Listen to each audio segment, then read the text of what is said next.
Hey everyone, and welcome back to Gal. Today I'm showing you 6 audio effects that you can do in Adobe Premiere Pro. And sound is such an important part of your editing process, so spending just a little bit more time on your sound can make a huge difference. So the 6 different effects that I'm showing you in this tutorial, I've actually linked to below as time codes so you can jump ahead to a particular effect if you're in a hurry. So we're going to be starting out with audio swells, how to build tension and emotion through sound effects in music through the swell effect.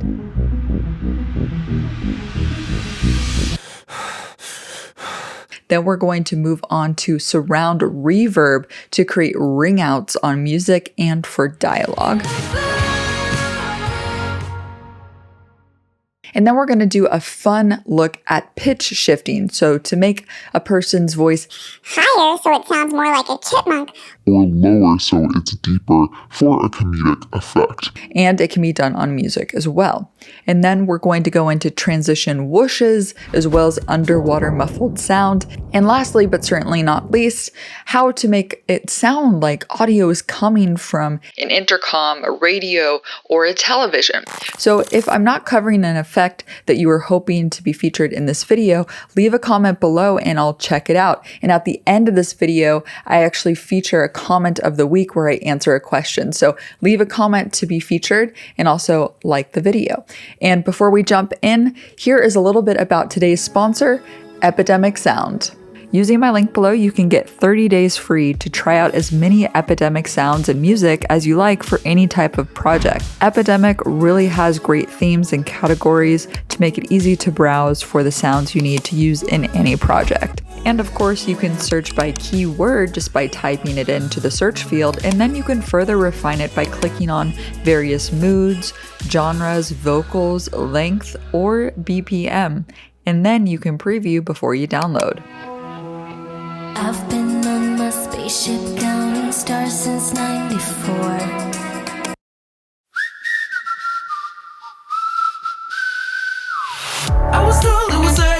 And what I really love about it is that you can download the full mix or the stems of each music track.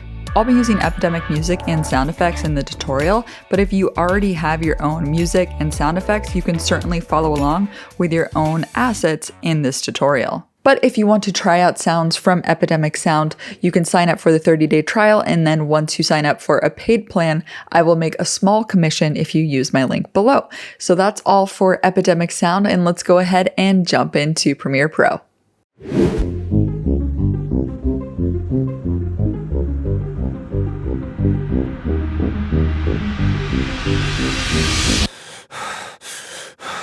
So audio swells are great transition sound effects. So if you want to go from one scene to the other to build tension or to create a smash cut to wake up the viewer, you can use audio swells to create this effect.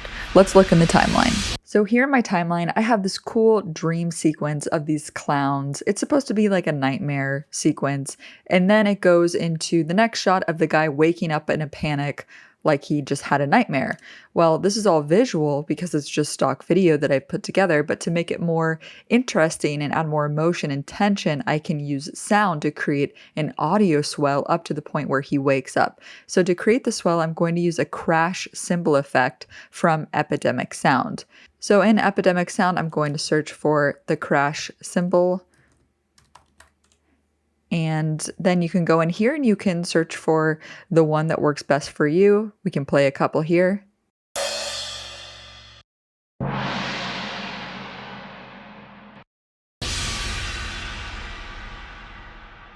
So the hit cymbal crash definitely works best. I'm going to download this one. What's really cool about Epidemic Sound is that it'll actually show you which ones you've listened to by graying them out, which I haven't seen on any other sites before, so it just makes it easier to download the sound that you need. So I've imported this sound effect into my sound effects folder, and I'm just going to drag the hit cymbal crash onto audio layer 1. Now the key here is to reverse the cymbal crash, so it's not playing normally, but instead backwards. So let's go ahead and just expand this audio track here so you can see the waveform, and I'm going to right click on this and select speed and duration. And this is where I'm going to check reverse speed and then hit OK. And now you can see the audio waveform was flipped. So now let's go ahead and align this audio clip to end right before he wakes up. So to do that, we first need to trim off a little bit from the front just by rolling this back.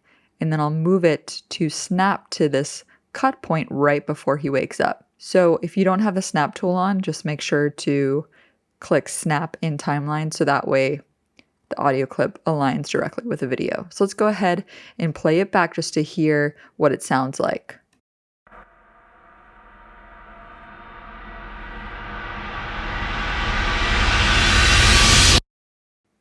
So already there's a lot more tension, but we can add music and some human breaths for when he's waking up to make it more intense. So I've downloaded a music track called Killer Clown from Epidemic Sound, and I'm going to drag and drop this onto audio layer 2. And if I expand audio layer 2, you can see that the music actually doesn't start until about a second in.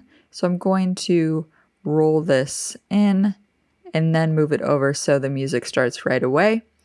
And then I'm going to hit C on my keyboard to cut at this cut point and then hit V on my keyboard to go back to the selection tool and just delete off the excess music.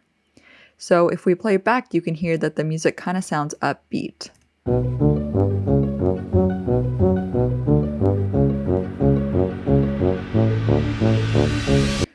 To give it more of a dark vibe, I'm going to select the music track and then go up to Effects and search for Pitch Shifter and drag this onto the music clip. Then from Effect Controls, from the Edit button, you can choose a preset called the Dark Lord. And all this does is give it a more dark feel. So now if we play it back, it just feels more like a nightmare.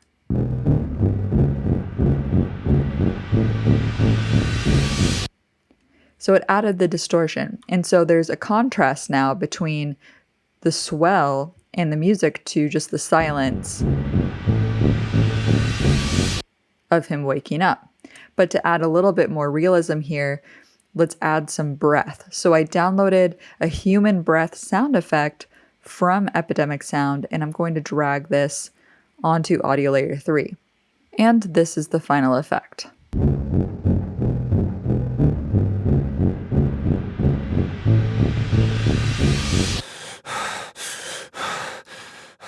So all of these sounds together created a buildup of tension that we didn't have before. And it ultimately created a smash cut, which was a contrast between the previous shot and the next shot.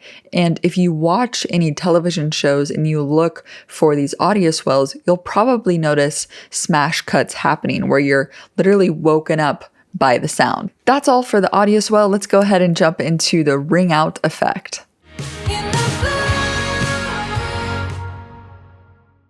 Adding ring out to music is often done in documentary films or in standard films to transition from one scene to the other or to add some drama. Another way that it's used is just to shorten a music track. So if you want it to end at a certain point, you can use the surround reverb effect to ring it out. So let's jump into Premiere.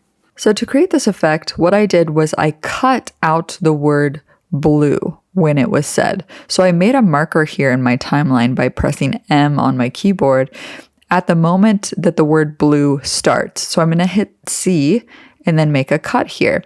And then I'm going to scrub through and listen to when the word blue ends, and I'll make another cut. And I'll hit C again and cut, and I will go back to the selection tool by hitting V and select the excess and hit delete. So now we've isolated the word blue here, and we're going to nest it to create the effect. So right click, then select nest. And we can call it anything. Let's call it nested blue and hit OK. And then to open up this nested sequence, double click, and now it's in its own sequence. So here in this nested sequence, we need to create an empty sound handle. And the handle will be how long we want the reverb to last. So what we can do is we can place any audio clip on audio layer 2. In this case, I'll just duplicate this audio layer 1 clip. So let's hold Option, Click and release, and now it's duplicated. And then I can roll this out to the duration I want the reverb effect to be. So around 6 seconds, let's say. And this audio clip, it doesn't matter what it is because we're going to mute it. This is just going to be an empty handle from this point all the way to 6 seconds. So now if we go back to the ring out demo, we can actually roll this out and you'll see now that it's actually empty. So here's where the audio stops and then it has this empty space. So before we add the reverb effect, let's also be sure to go back to the nested blue and let's add a fade out to audio layer 1. So I like to use exponential fade. Of course, you can create your own keyframes to fade out the audio. And then I'll drag and drop exponential fade on the end of this clip. And then I'll select the transition and I'll just make it shorter. So it fades out just at the end. Now, if we go back to ring out demo, and now we need to apply the surround reverb effect to this nested audio clip. So let's go up to effects and search for surround reverb, drag and drop it, and then from the effect controls panel, select edit. And here we can choose from a variety of different presets. Now there's a bunch of cool ones to choose from. There's center stage. There's some fun ones down here, trapped in a well. But I found that the funny one here, gnome in my dome, actually works really well. So I'm going to select that and then close this out. And then I'm going to play it back so you can hear the effect.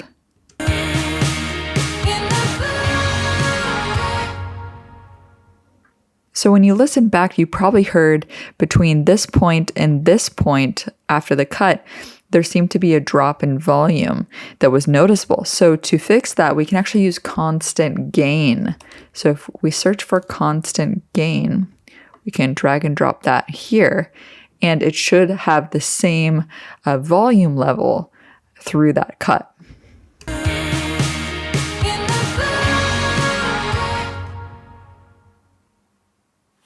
So that is how you create a ring out effect on audio using surround reverb, but you can also do the exact same with just dialogue. So if I go back to ring out final, I actually downloaded this funny audio clip of this guy saying subscribe now from Epidemic Sound. And all I did was apply the same steps that I just showed you with the music, but I cut out the word now and I added a surround reverb, and this is what it sounds like. Subscribe now. And the original just was this. Subscribe now. So you can hear the difference. Subscribe now. That's all for the ring out effect. Now let's go on to the chipmunk high-pitched effect. Here in my timeline, I have a hip hop rap song from Epidemic Sound called Curveball. And rather than pitching up the entire song, the full mix, what I've done is I've actually downloaded the stems from Epidemic Sound. So this will allow me to isolate just the melody of the guy rapping, which is on audio layer 1. And I've placed the different instruments on 2, 3, and 4. So I can actually mute these and you can play just the vocals. So let me just play this so you can hear the original. Hey, Bill, I'm in the mood for a switch up. I hit the function, hit the rose till I hiccup. Now, if you wanted to pitch shift up like a chipmunk, all I would do is go up to effects and search for pitch shifter. And I'm going to double click to apply it. And then go to edit from effect controls. And all we're going to do is click on the circle and move it to the right to increase the semitones. And let me just move this window over and let me play it back for you. Hey, Bill, I'm in the mood for a switch up. I hit the function, hit the rose till I hit. And let me play it back and I'll just move the semitones so you can hear the results as I play it back. Hey, Bill, I'm in the mood for a switch up. I hit the function, hit the rose till I Hiccup. I hit the stage And leave with money that's a sticker. She picture perfect, so I told her I'ma flick her. Bill, I'm in the mood for a change up.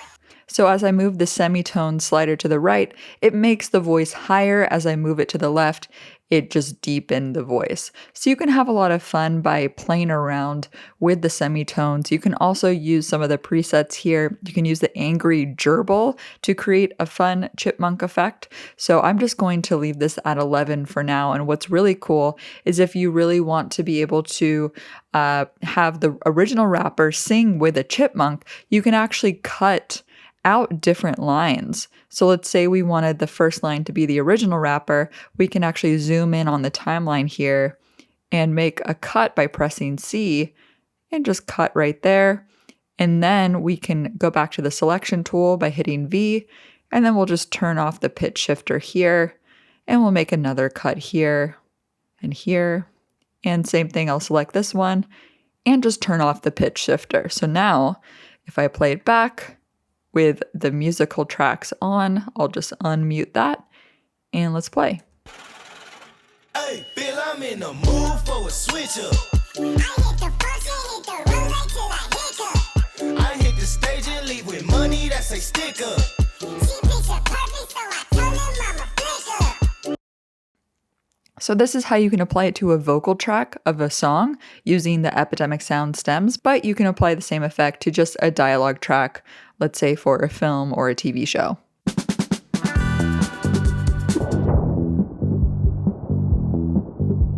So here I have this nice push transition between these two clips. And this push transition is by Film Impact. And the reason why I like the plugin tool better than the built-in push is because the Film Impact transition allows me to add blur and chromatic aberrations, which you cannot get with the built-in tool. So to make this more dynamic, let's add in a whoosh sound effect. So I downloaded this sound effect from Epidemic called the Whip Whoosh, and it sounds like this. And I'm just going to drag this into my timeline here, and let me zoom in and let me nudge it over so the sound is aligned with the cut. So hold the Option key and use the arrow bracket tools just to nudge it over. So if I hit the left arrow, I'll just nudge it over like that. And to the right, you can nudge it over until it's aligned. And let's go ahead and listen to see how this sounds. All right, that sounds pretty good. What we can do to make this more interesting of a transition is add music and some underwater sounds. And what's really cool with adding music is you can add a low pass effect to make it sound more muffled, like it's underwater. So let's go to the music track I downloaded. It's called the Libertalia, and let's drag and drop this here. And let's just cut this off and delete the excess here. So what we want to do is make it seem like the water is taking a dive underwater. So we can keyframe the low pass effect. So first, let's go and apply the low pass effect by searching for it and then double clicking to apply it. Then go to Effect Controls, and here's the low pass. So the cutoff represents the distortion. The lower the number, the more distortion and muffled sound there is, and the higher it goes, the less distorted. So the highest it goes to, which is around 23,000 hertz, means that there's no distortion. So what we can do is we can move our playhead back to this point, and right as the transition is happening, we can create a keyframe here. But first, let's remove the distortion. So let's just type in 24,000 and it will lower it to the exact cutoff maximum. So now there's no distortion at all. Now select the stopwatch here to create a keyframe, and then let's move a couple frames over until we're underwater, and let's bring the cutoff down to around 750 to add more muffled sound. So now let's play it back and listen to the change in the music from being normal to sounding more muffled underwater.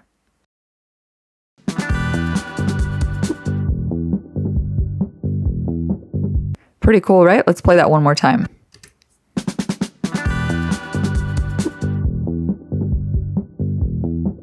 So using the low pass filter effect can make your underwater scenes far more dynamic. And lastly, but certainly not least, let's go on to creating some old radio, TV, and intercom effects. So here I have this old Britannia music track from Epidemic Sound. Let me just play this for you.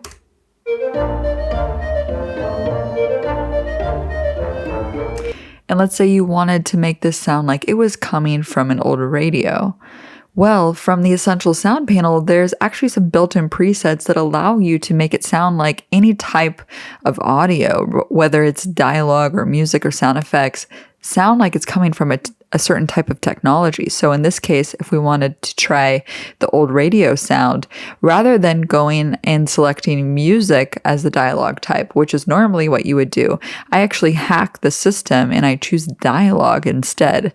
And this is where I go up to preset, and I'm going to choose from the radio. And you can see how immediately the audio waveform changed. We can actually remove the loudness change because we don't want it to auto match to the dialogue loudness. We can play around with the volume controls to make it the ideal loudness for music. But in this case, it added some dynamics and it added an old radio preset EQ as well as a creative reverb. Now you can change any of these presets. So for example, if you wanted the radio to play, let's say in an auditorium, you can change it to auditorium instead, and you can increase the amount. Let's increase it up a little bit. And from effect controls, you'll see that what the Essential Sound panel did was apply all these effects automatically to the clip. So you didn't have to go and dig up and figure out what dynamic processing did or graphic equalizers or studio reverb. It takes care of it all for you here in the Essential Sound panel. So we can go ahead and play this back to see how it sounds.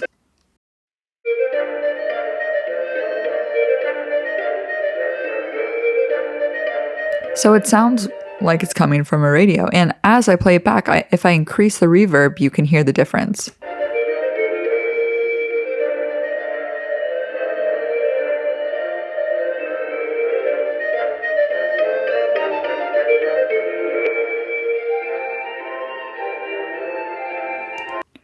So that is how you can make it sound like it's coming from the radio. But of course, you can also go up to the preset here and change it to, let's try over the intercom and let's see how this sounds.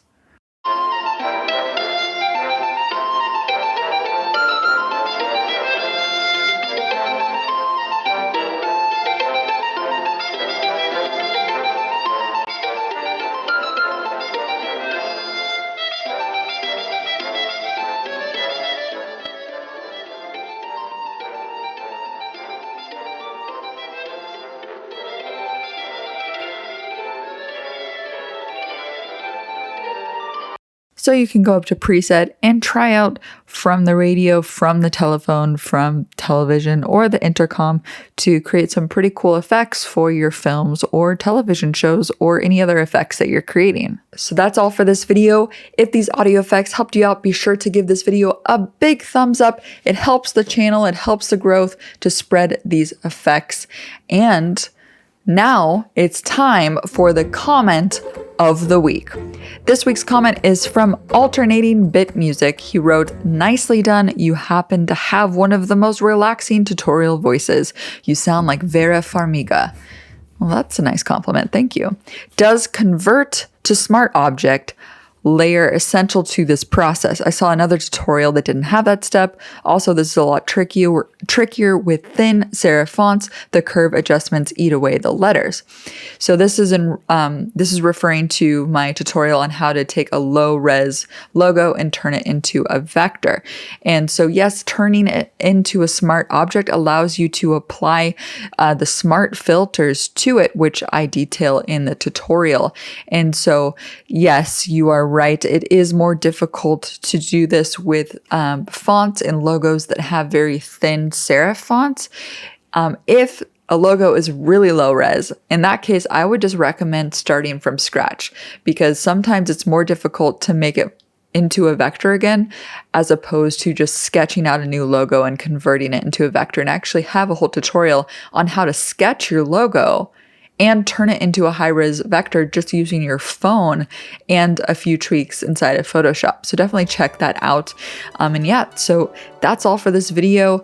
Thanks again for everybody for watching and to Epidemic Sound for sponsoring this video. Don't forget to try out 30 days free of their music and sound effects. It's a great deal. Use my link below and check it out.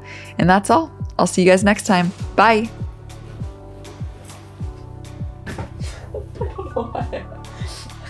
What? Oh god. That was cool actually. Okay.